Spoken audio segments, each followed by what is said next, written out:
Two. Oh shit, people. I just did a podcast, my first one with Growing Green Landscape Podcast. Oh shit, people. You better listen to it because this is the bomb. Hello and welcome to the Growing Green Landscapes Podcast with Jeremiah Jennings. While still in his early 20s, Jeremiah already runs a successful six-figure lawn maintenance company. Listen in as he and his guests share the things that have brought them success that can help you in your business. As a young entrepreneur in the green industry, Jeremiah emphasizes the tips and tricks involved in running a lawn maintenance business while discussing the principles applying to all small businesses. If you're wanting to grow, become profitable and professional, you're in the right place. And now, here's your host, Jeremiah Jennings. What's going on, everybody? Welcome into another show today here on the Growing Green Landscapes Podcast. This is your host, Jeremiah Jennings. Thank you all so much for tuning in to another episode today. I'm really excited to be here with you, and we're going to have a really good guest coming in today, and it is none other than Abel Cruz with Lawnforce, LLC. Abel, how you doing today, man? Man, I'm doing very good. Very good. I'm excited to be here. I'm excited to have you. This is actually, so we're recording this right after I recorded our last episode with Jared, or a few episodes maybe by now, but Jared, we were talking to Jared about how he kind of worked for you last winter and just the big outfit that you have, and we got into some of the stuff he's doing, but I'm glad y'all have that connection. But what I want to talk about today, man, is really I want to talk about a lot of snow stuff. I've kind of said on here before, I've prefaced that we don't get any snow down here in Alabama, but I do want to bring on guests that can talk and give advice on snow and how to do it the right way, how to be profitable at it for those guys getting into it. So we're going to talk about a lot of different things today. I'm sure we're going to have a good time, and it's going to be a good conversation, but snow is going to be a big thing. So if you're from the north and you're thinking about getting into it, or maybe you're in it a couple years and you might be doing it wrong or something, I'm really counting on Abel to come through today. I know he will. Jared was singing your praises that you've got it all figured out when it comes to snow, and I've seen your outfit when it comes to snow, and you've done very good. So I guess kind of just take us in to kind of how long have you been in business, and how did you get started? And because you don't just do snow, I mean, we're going to hit on snow, but you also have a good sized landscape and lawn maintenance company as well. So kind of hit on that, what y'all do, how you got into the business, and then we'll kind of jump into snow later on down the road. Sure. Well, I started 7 years ago. I used to work for another landscaping company. And, I worked for him, and he retired, and he decided to sell the company. He decided, well, I'm going to sell it, or you guys can buy it. So I jumped on it. I bought it, and it was a small company. The company, it was big at a certain point, but the company then went down. He didn't want to be there anymore. He was just out of it. So when I got it, I got a couple of houses and one big account, like an apartment complex. And the apartment complex, they stayed with me, thank God, because that was the only one that it was literally paying the bills and all the houses. And now, that was 30 accounts, roughly 30 accounts, most of it was all houses. Now I have the opposite. Now it's all commercial accounts and apartment complex, condo complex. And then I have, a small amount of houses. I try to minimize the houses. In the winter, I don't do any houses, but in the summer, I do most of them. I have a lot of houses and a lot of apartment complex. You're talking about 2.5 million square feet that we have to mow. My goodness. That's impressive. So what is your draw to commercial over residential? I know how competitive that is. What is the draw to it? Well, the draw, I didn't plan it. Don't get me wrong. I said, I'm going to go for commercial. I had commercial already. So like I said, they pay the bills. I run my company with the people that pay me monthly. Let's say I have this big account and I only have $3,000 worth of payments, between payroll, trucks, insurance. I thought, let's say it just a bit. If that account is paying all my bills, I'm comfortable with that because that's exactly what I aim from day one. The monthly ones are the ones that are going to be running my company, literally. So I'm not in debt. I don't have to worry about mowing. Say, oh man, I had to mow this yard, otherwise I'm not going to get my income. Yeah. I don't like to be like that. It's very insecure. You get a drought for the whole summer. Like we got this past summer. It only rained here. Man, I can't even probably 5 times throughout the whole summer. So we had a nasty day. I was cutting everybody every other week or every 2 weeks. So that would not provide me money at all.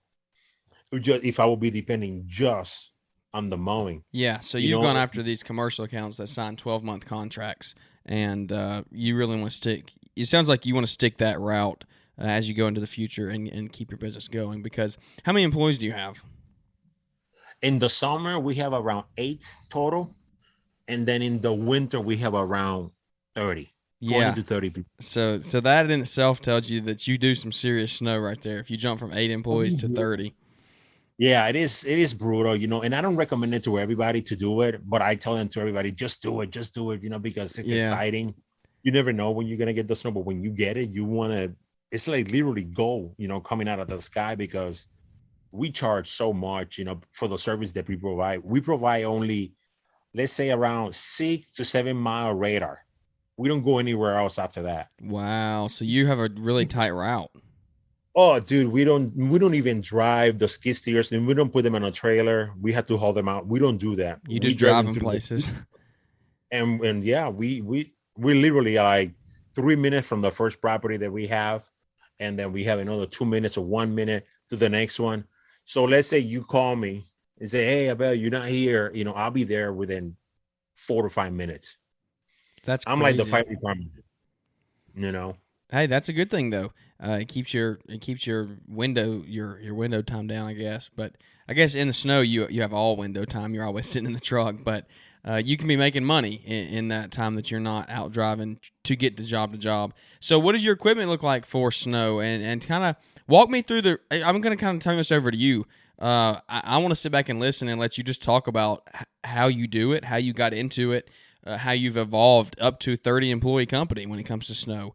And like you said, it's not for everybody, but if there's somebody out there who does want to learn more about it and figure out maybe they want to take that leap into the snow world, kind of just walk us through how you did it and some advice you would give, maybe some things you'd go back and change, or just some advice for the up and coming. Well, for somebody that they just starting and they only have one truck, one blower, one shovel, that's pretty much, if you're going to go in that route, you could be like Jared. Jared started with just snow blowing, dryaways. You can do that and you can make money off of it, but you have to, you can treat one customer one way, but then the last customer that you're going to have, they're going to suffer because then you're not going to be there on time. So I used to be like that in that position, but just a little bit bigger. I have one truck, one skid steer, and a couple of guys helping me out with the sidewalks. So if I'm plowing one property, the other property was getting hurt because I wasn't there. So I figured that right from the beginning that the more equipment I have, the more money I was going to be making, and nobody was going to be suffering.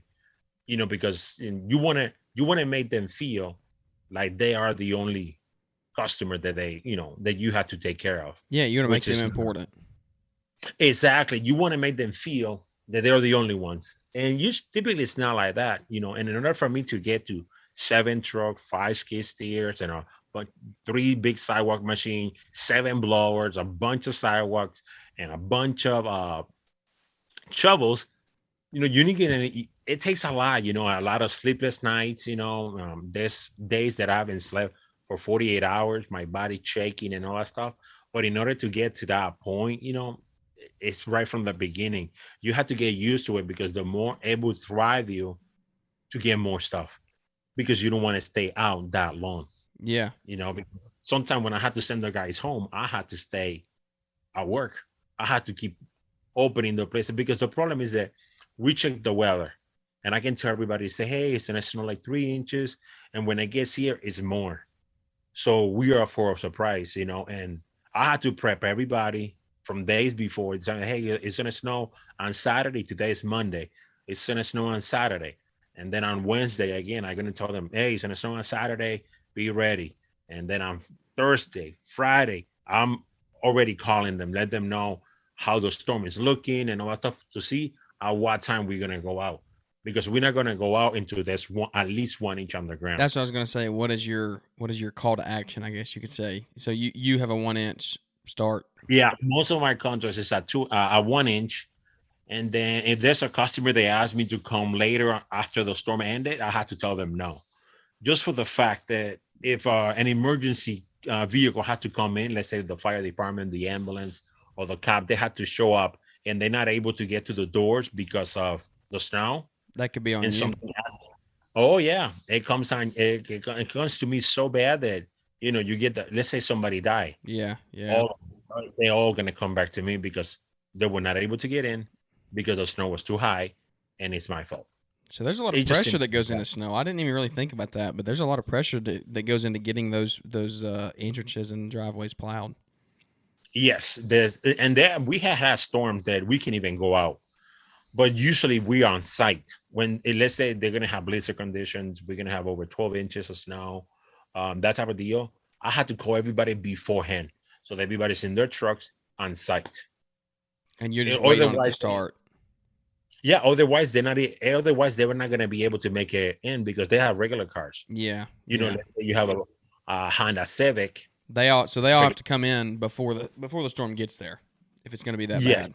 Yeah, and we haven't got a storm like that almost, I don't know, probably in 10 years. Yeah, but they do come, and when they come, I'm always thinking about that. Every time I buy equipment, it's for that reason. That when a blizzard comes in, I want to be ready for it. Yeah, and the properties that I have 5 skid steers, and all the 5 skid steers they are in my biggest properties. Yeah. So when something happened, they're already there. They're already cleaning up, and we wanted to minimize the amount of snow on the ground. That's our main goal. You want to stay ahead of it. Yeah, you want to stay ahead of it. Man, you wait too long, it's gonna get very hard to get rid of, because when you push the snow at one point, it's 2 inches. By the time that you're doing the whole run, you're talking about feet of snow. Yeah, in front of you. Wow.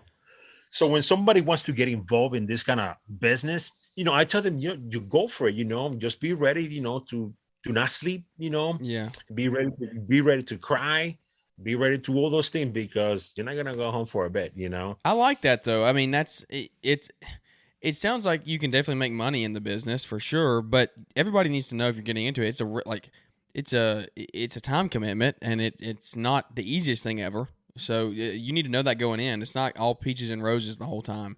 I'm glad you said that. It's going to be tough.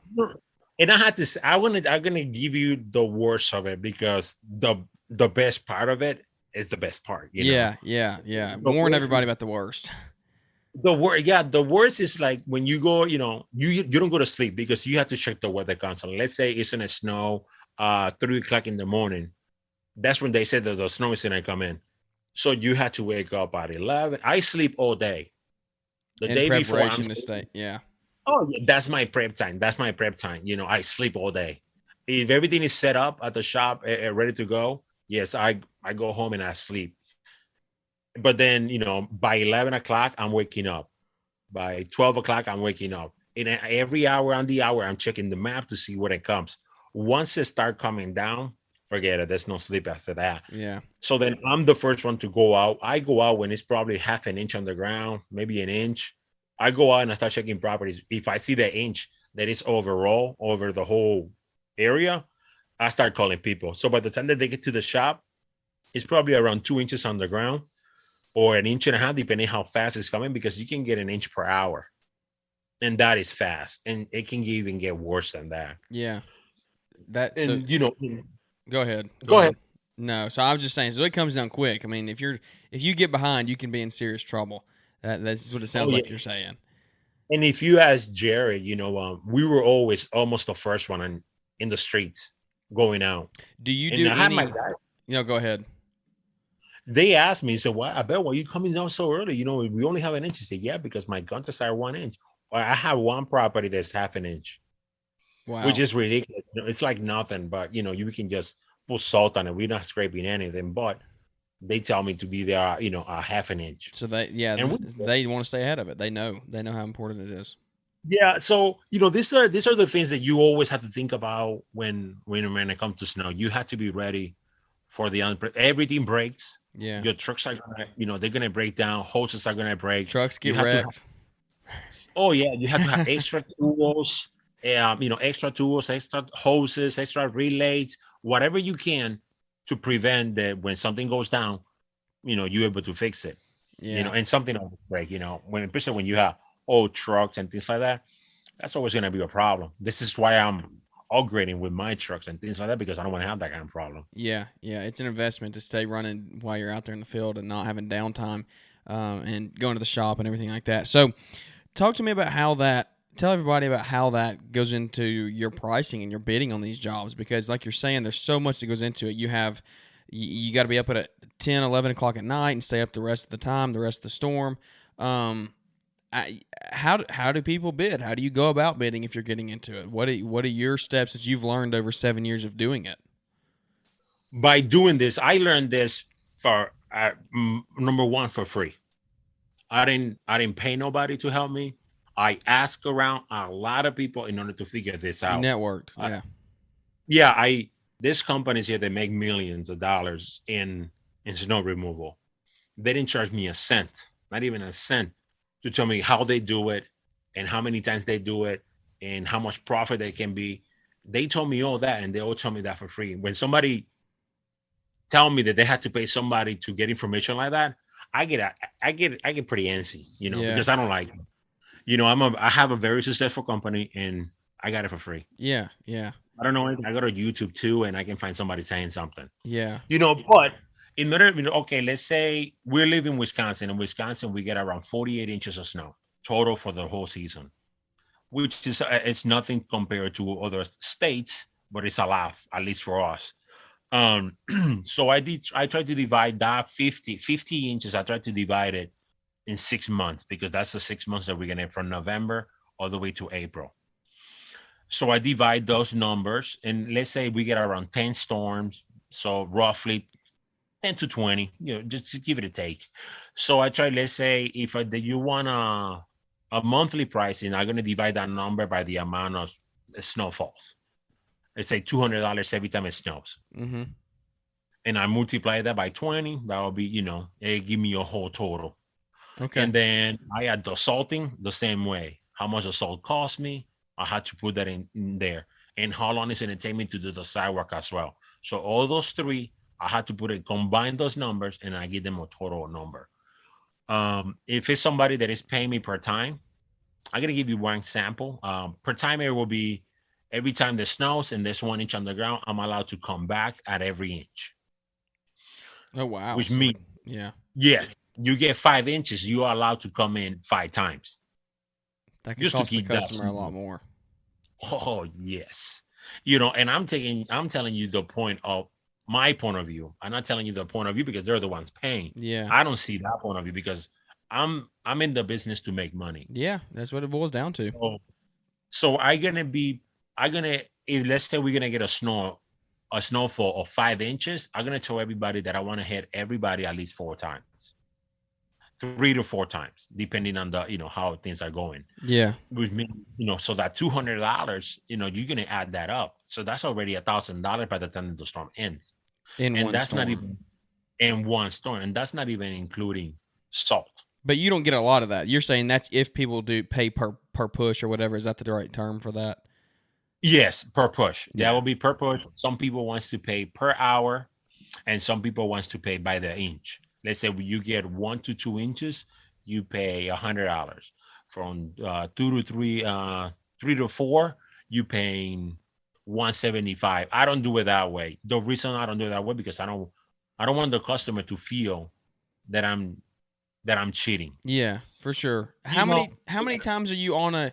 So I guess it all depends on how long the snow falls. But how many times are you normally pushing or plowing a parking lot or a driveway, whatever it may be, within one storm? I mean, are you out there multiple times? Yes. Okay. Yes. So like a minimum of 2 or 3?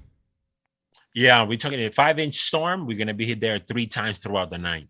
Oh, wow. Okay. So this is the best part of snow. I get really excited about it. Like once, if you guys watch me on Instagram, I get, it's so pumped up because I know that when it snows, this time to make money. Yeah. Money's coming in. Yeah. And I got friends that they're in the same way as me. They get excited about it, but I got other landscapers. They hate it. Yeah. They don't want to do it. They don't make that much money because for me, I have a setup to pay. I run around talking about almost $20,000 a month to pay all my bills. employees, insurance, loans, car loans, truck loans, skid steer, you name it. Yeah. So let's say I have enough accounts to pay that out every month. So when it snows, the people that pay per time, they are the ones paying the storm. So all the employees for that storm, all the plow guys, that they're going to be plowing, or for the salt, the people per time, they're the ones paying for that. So the people that pay monthly, they're just paying my regular bills. Yeah. Yeah. But the people that pay per time, theirs are the ones that carry pretty much the storm. So the more you hit, then the more profitable you're going to be. So do you have a lot of people do that, pay per push? I mean, is that a common thing? Oh, yeah. Oh, yeah, Really? because they look at it that they want to save money if it doesn't snow, which we If have it doesn't snow, winter. yeah. Yeah, we only get let's say, let's say 20 inches for the whole season.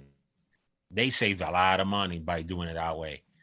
But in the downsides, if we get 100 inches in a winter, they're screwed. Some people can go to bankruptcy because of it.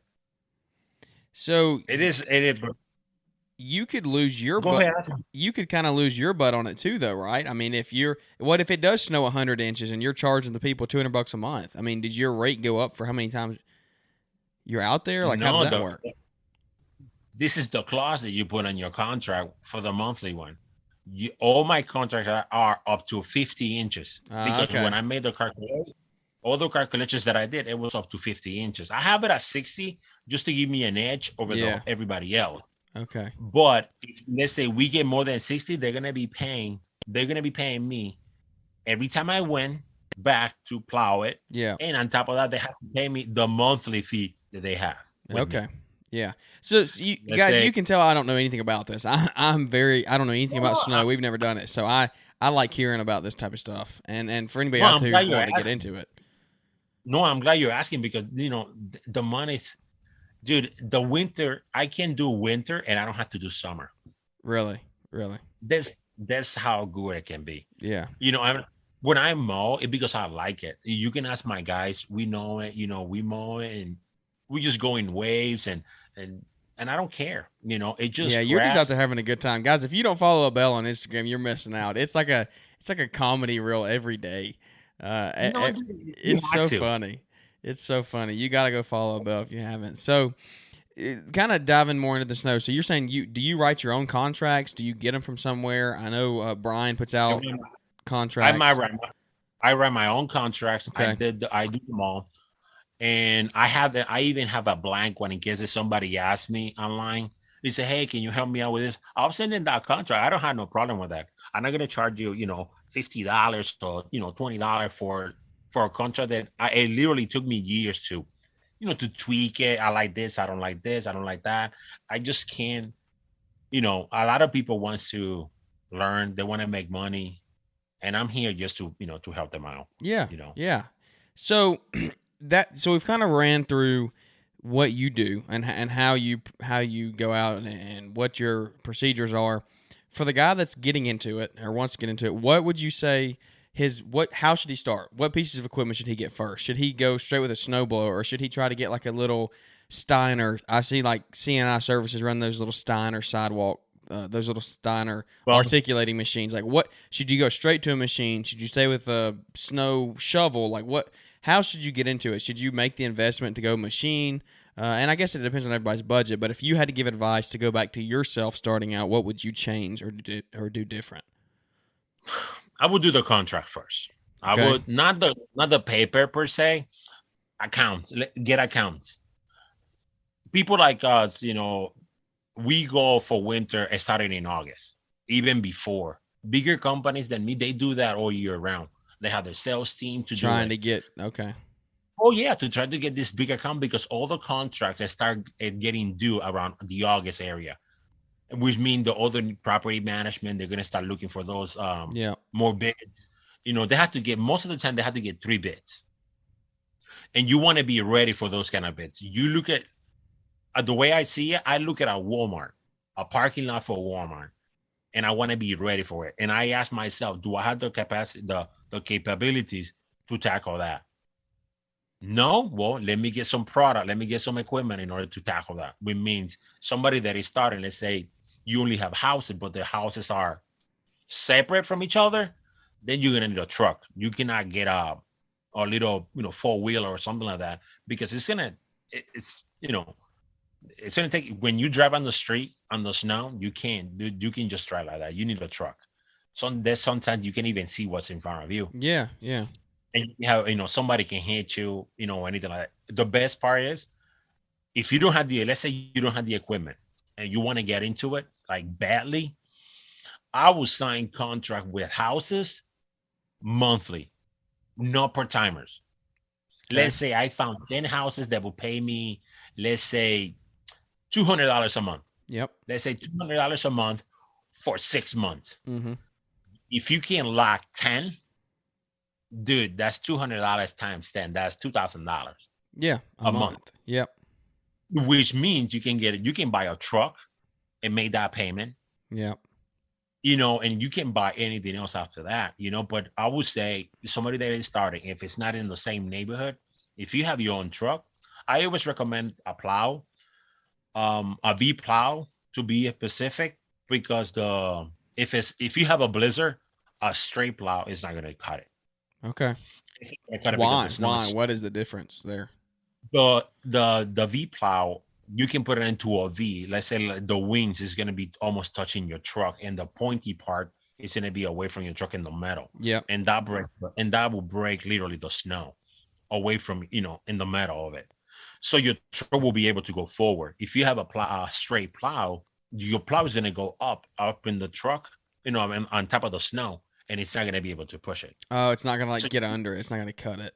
Exactly. Okay, I see now. I've always wondered what the V. I mean, I know what a V plow is, but I wondered what the benefit. I mean, I didn't know really what the benefit was to it. So yeah, but I know that sometimes we can afford a V plow. A V plow alone right now is going around $9,000. Yeah. Which it's no joke. That's a lot of money. But if you had to go to a straight plow, for a straight plow. Yeah, it's getting you started. Mm-hmm. Get yourself started, and once you got. If you only have houses, then you don't have to worry, because, let's say you get a snowfall, but I would say, if you're going to have per timers, hit them hard. You have to hit them constantly. Let's say you're going to get a 4-inch storm, hit them twice. And you have to tell them that to the customer. You have to educate, say, hey, I'll be there, multiple times if you get a big snowstorm, because if something happens inside your house, I don't want to be responsible, then nobody can get to it, because, I just wanted it for your safety. I cannot wait to the end, because it's liable for me. And most of the time they understand. Yeah. When they understand, you hit them hard. I told the guys, in this storm, we're gonna hit them hard, and they know what I mean by that. We're gonna go many times, and I give a route to everybody. Let's say I take 5 properties. Everybody takes 5 properties, and we just go in circles, one by one, and until the storm is over. So once it's over, and everything up. Do the same guys salt and plow at the same time, or do you have specific salters and specific guys that plow? No, usually a bigger company can do that. Not me. I had three salters on 3 different vehicles. Okay, and they plow as well. Okay. It scares me because when you backing up, you can hit a truck. You can hit anything with a salter. Yeah. You can hit another car, which it had happened, and it costs. Don't get me wrong. I get all pissed off and I start, blowing a gasket. But by the time that I get there, my anger is gone, and I just worry about this. Everybody's okay. Yeah. But in the beginning, it hurts because you're the one paying for the bill. Yeah. Yeah, so you just gotta be if you got a salter on the back, you just gotta be really careful backing up. Is what it sounds like. So, and I guess that is kind of a thing you can transition to, is the safety aspect of it. If you are getting in the snow, you definitely want to have the proper lighting and stuff right on all your trucks, all the strobe lights and stuff, to make sure everybody knows who you are and where you are. Usually I have a little dinky light on top, strobe light, but usually I have LED light bars. Those LED light bars, it's like you plowing in daytime. Really? I have LED light bars to the back, to the front, and the sides. So yeah, everybody knows where you are. I mean, if you're on down the street with light bars, everybody knows you're not going to get missed. Even the city trucks tell me to turn it off when I'm in front of them. Really? Yeah, because they're very powerful, and you can, before they used to be around $150, for one light. Now you for $150 you can probably get three, a 51-inch long ass bar, and Yeah. then you'll be fine. Yeah. And I installed them myself, me and my other guys. It's only two cables. One cable goes to the battery, black and red, and a button inside the truck. Yeah. So Simple as it's that. not a big deal. It's not something that you have to pay somebody to do it. I always try to do it myself. Nick, the guy that works for me, he's very savvy with wiring and all that stuff. So he usually do all of them. And on top of that, I put GPS on all the trucks. So Because no, go ahead. go ahead. So in your market, you're a guaranteed snow, right? Oh yeah, it's like your hair. It's always gonna grow. So this, and you might be able to give an answer to this, maybe not. What about the guy who's on a transition zone, like in Ohio or somewhere that you get snow sometimes you don't? How would you recommend getting into it there? Would you say stay small? Would you go invest in a $10,000 V plow? Would you start out with a snow blower? Because in your case, you can invest and you're going to get return on that investment the same year. Correct. It's guaranteed snow. What about somebody who's out there and they don't know that? Yeah, even for somebody, I took from James Shield, Second Mile. Yeah. He's way in the south. Oh, he's in Nashville. He's about 3 hours north of me. So, but last year, one day that was Jared crazy. asked me, hey Abel, you gonna get rid of that salt? It's like, yeah, I'm gonna get rid of it. I'm just gonna toss it. He said, hey, James might need it. He's in the down south, but you never know. And I said, oh yeah, I can save it. So I saved it, and one day I decided to buy a skid steer all the way from Georgia. So I drove all the way to Georgia, but on my way down, I dropped out my salter. Mm-hmm. And I gave it to him. He said, hey, dude, just, fix it or whatever, And he fixed it up. He painted it and all that stuff. And he didn't use it for a couple of years. And last year, it was the first time that he got to use it. Yeah. Because he had one. I said, if you are in those states that you hardly going to get something that you can use in the summer. Let's say a skid steer. You get a skid steer, you can use it in the summer for your landscaping jobs or for any kind of the job, leveling ground and all that stuff. But at least you have a skid steer. And then if you have a big bucket, that's your plow right there. Yeah. So as opposed to getting a plow, go get something you can use in a different area. But using snow as well. Yeah, that's a good idea. Because it's this statesman that they probably get, I don't know, 3-4 inches a year. Oh yeah, Nashville doesn't get very much at all. I mean, and I'm telling you, down here we don't get anything. I mean, if we get 2 or 3 inches, schools start shutting down. Like it's a big ordeal. So, can you imagine if you had the type of equipment to do it down there? You know how much money you'll be making in one storm. In one single storm. Yeah. Because the demand is going to be so high that it's just crazy. Well, and that's what happened to button up your story there. That's what James did. He had that salter and he was running around doing that he was salting so much stuff he couldn't keep up with all of it. Because he actually told that story on an earlier episode in the podcast back in, I don't know, the teens episodes probably. He told that story about how he was up there and he got that salter from you, and they had a freak storm, and he was prepared. He had the equipment, and he actually made a lot of money off of it. So man, you have to be ready for it. It's like, let's say you have a pressure washer, and somebody needs their house cleaned up. But you're the only one with the pressure washer. Who they're gonna call? They're gonna call you because you're the only one with the pressure washer. Yeah. Yep. And that's exactly for everybody the same way. Here the same way. Let's say here I can make a contract for $100 every time I come and push it. But then if you call me in December to push the snow, that's going to cost you $200. Yeah. Supply and demand. Supply and demand. Yeah. That's exactly how and that's how we see it, man. We're in the business to make money. And you can ask my wife, man, we've been rocking it. We used to hate it because we didn't make that much money. But now that we have a nice balance in the company, yeah, you figured out your numbers. You figured out how to price, and so let me ask you this: how long did it take you in these last 7 years to get to that kind of that teeter totter point of where you got to where you did love it and you were making money? Like how long did you? Maybe you didn't lose money, but how long did it take you to really start becoming really profitable at it? I want to say almost 4 years ago, I talked to one of my guys that he showed me a lot about snow and all that stuff. I lost an account. I lost $2,000 a month account, and it hurt me. I was like, damn, what am I gonna do? So I called this guy.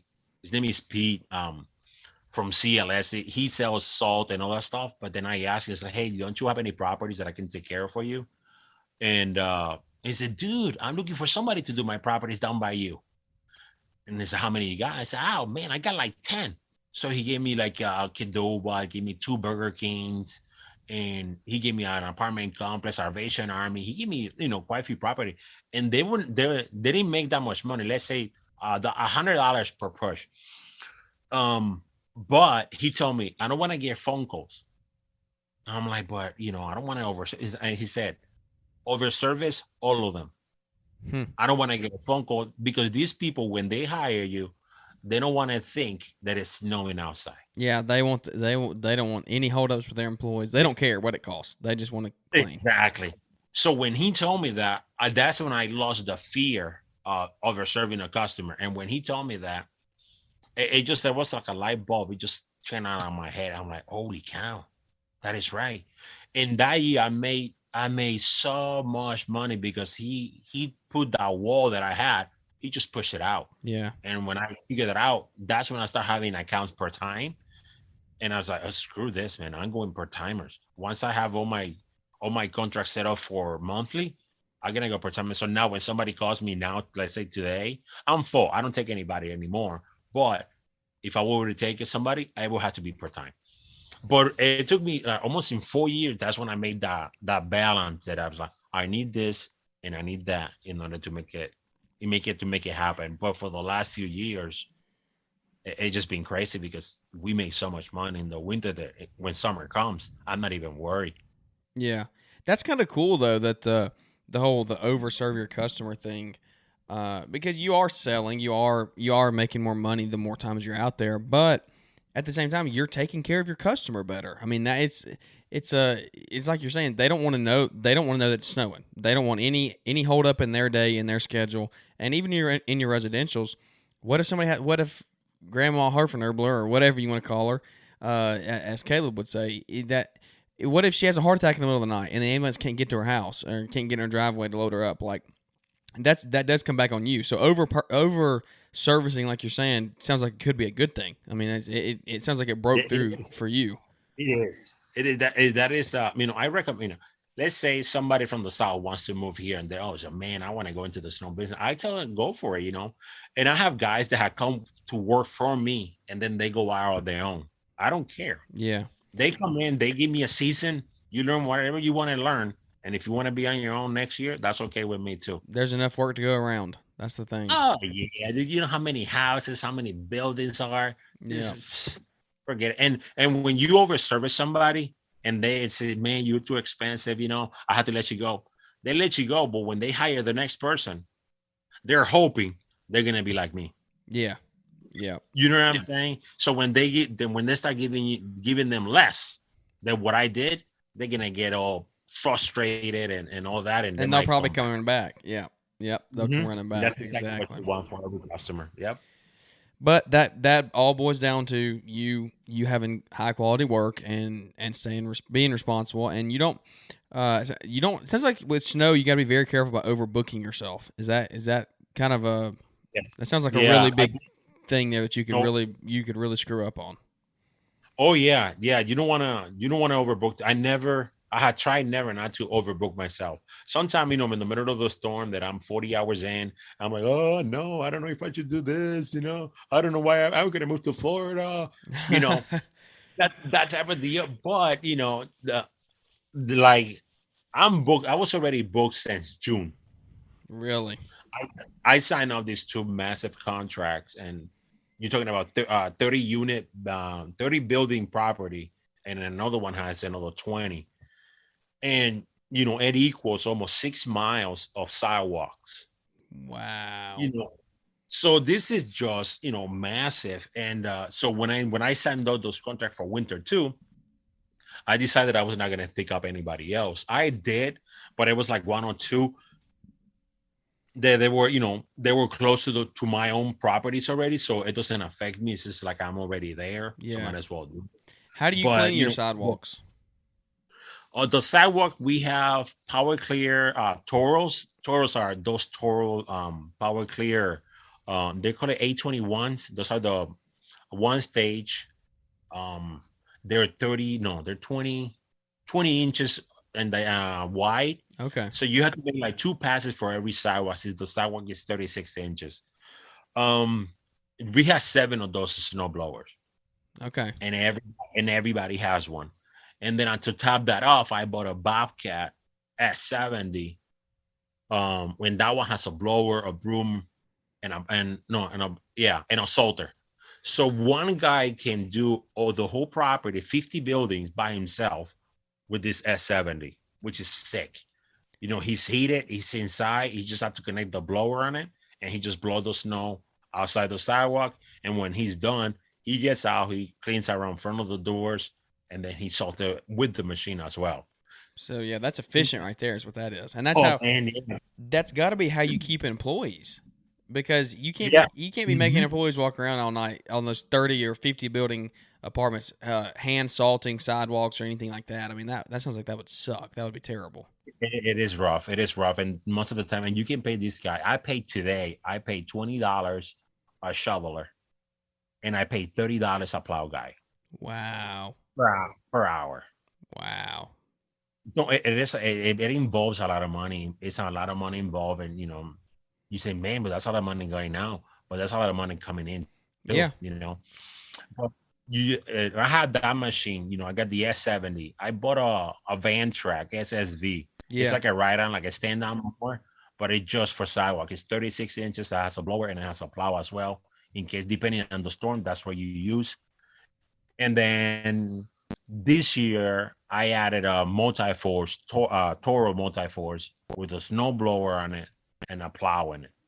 In case, depending on the snowfall, that's exactly what you're going to use it. But these 2 machines outside, you are still getting snow. You're out there in the 20-degree weather. Mm-hmm. And I hope that a 20-degree weather will be constant, but no, man, sometimes you're talking about 0.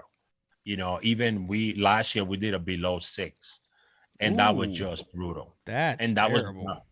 That was without the wind chill. With the wind chill, probably it was around 1 feet, -15. See, I can't imagine that. I don't know. Maybe I don't know. We might get me up. I might come up during the winter and ride along in the truck and we might do a live podcast during a snowstorm. That would be fun. I would love to see that. I've never seen anything like that. I mean, I've never seen heavy snowfall, period. I mean, we had a big ice storm here a couple years ago that shut everything down, but I've never seen a lot of snows. That we might have to look into that. That'd be pretty fun. I would love to see how everything operates and stuff. But it's something that it's a different ball game, for a lot of landscapers, the ones that live in the South, they don't get to see it, but it's something like down in the South, they do pressure watch and they do a lot of stuff in the winter that I'm like, I ain't doing that. But when the snow comes, that's my cup of tea, Yeah. And I love it, And sounds like you're making good money at it. You're profitable and stuff. So that's definitely the way to be. Well, Abel, I really appreciate your time tonight. This has been a really informative episode, I believe. If you could, so as we wrap this thing up here, I got a few more questions. If you could go, and this isn't the same question, I don't think. I want to hear your answer here. If you could go back and change one thing, or give one piece of advice to yourself at the beginning, something that you didn't know that you know now, what would it be? What would it be to the new and up and comer? And I know you said get equipment, jump into it head first. Is there anything else that you would just say, do this, don't do this, price the right way, how to price, write your own contracts, get somebody else's? Like, what is one piece of advice you go back and either change that you did wrong or just help somebody else that you know now? Don't be afraid. Don't be afraid. Don't be afraid to raise prices. Don't be afraid to do it. Don't be afraid to ask questions. Just don't be afraid, because that's what is always going to stop you from doing anything. Yeah, I like it. Just go in head first and don't. And I've talked about this multiple times on the podcast. It's a risk. It's going to be a risk getting into, even for you, buying that equipment, buying that multi-force, buying the skid steer. You are guaranteed the snow, but you're not guaranteed 50 inches every year. I mean that. Correct. So you could lose money. It's a risk. It is a risk involved, but that's just part of being an entrepreneur and owning your own business and owning your own freedom. So don't be afraid. Don't be afraid to jump into the snow game. But if you do jump into it, it sounds like you would recommend definitely networking with somebody who's done it in the past, like you did. Yeah, that would be the best way. That would be the best way to learn. Yeah, find somebody that you can get to help you and just help you in the future and to teach you the invaluable things that you wouldn't figure out on YouTube or stuff like that. Because I know there's got to be stuff that you can teach somebody that they wouldn't figure out on YouTube. It's just real life experience that they've got to learn. But that's really cool. Well, I have one final question that I ask all my people, and this is going to be a fun answer. This is going to be a really fun answer because for you really are even more dedicated than just somebody out mowing grass or anything like that. But what is your why? Why do you get up in the middle of the night and go plow snow? Why are you an entrepreneur? Why are you running a 30-employee snow business during the winter? What makes you get up out of the bed and stay up for 48 hours in a row? My family and refusing to be poor. I can't. My family is my family is all I have, you know. Yeah. And I was poor before, and I don't want to be there, and I don't want my kids either. Never go back. Never go back. I love it. That's the drive, man. That's the hustle that's involved in this type of stuff. So those nights that you're sitting out there and you've been up for 24 or 48 hours, that's what you always go back to, right?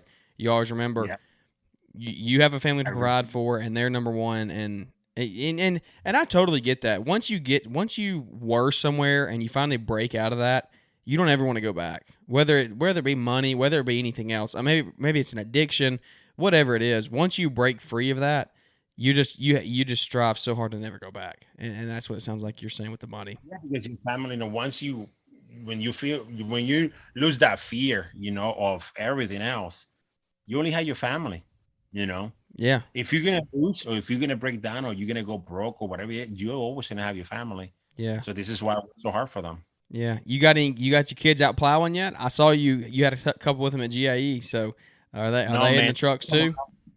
They come out with me sometime for 24 hours straight. Wow. All three. And my daughter's going to be with me this year. So are they homeschooled, public school? How do they get out of school? No, they usually if it snows on the weekends, they come. They all three. They come with me. Okay, sometimes I used to go at a time, and now they come all three, and they get out. They shovel, and they're 10 and 12. They're three. I got twins.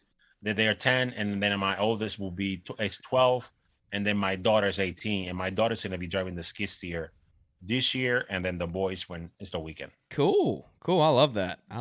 So that getting them involved early, maybe they can take over for dad one day. Mm-hmm. I agree. That's the way to do it.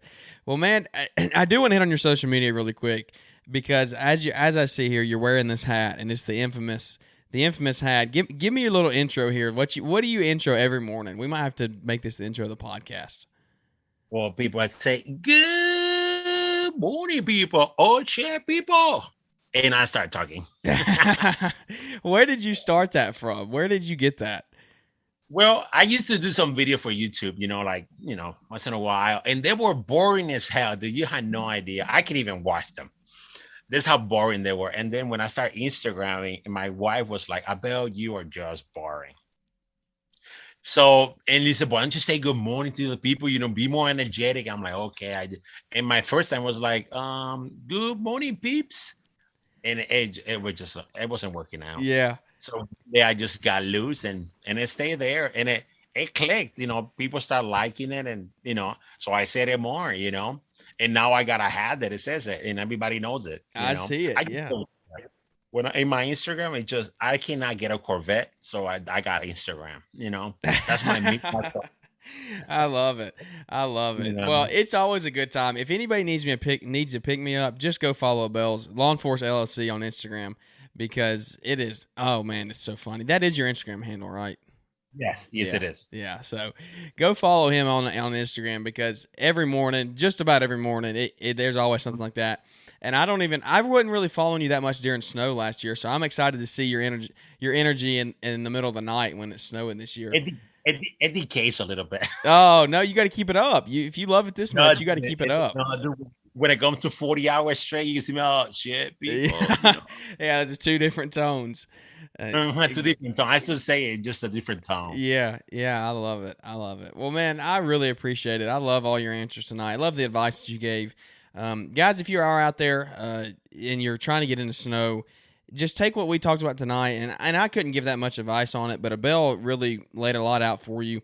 Take the advice that he has. He's been doing it. He's got a 30-employee snow company. I mean, he obviously is doing something right. So take advice from him. And Abel, if anybody wants to reach out to you, can they reach out to you on Instagram and kind of ask some questions? Or Yes, they can. Yes, they can. Anytime. I always answer it. So, they can answer me. They can ask me whatever they want, and I'm more than willing to give an answer. I love it. I haven't even known Abel that long. I mean, literally just like a few weeks, but you sound like a really, truly genuine guy. And that's what I love about it is you have a decent social media following, you have a big company, but you're not caught up in all that. You're still trying to help the guy out there that has the questions. And so if you're out there and you want to get into it, guys, definitely reach out to Abel, ask him the questions. Cause I personally know people that kind of use you as a mentor and let you, you've helped them in their snow business. So I know that he can do it for you. If you have those questions, reach out to him and tell him you heard him on the podcast. And I'm sure he would love to help you out. And I would love to hear the feedback that you got to work with him and him help your business. But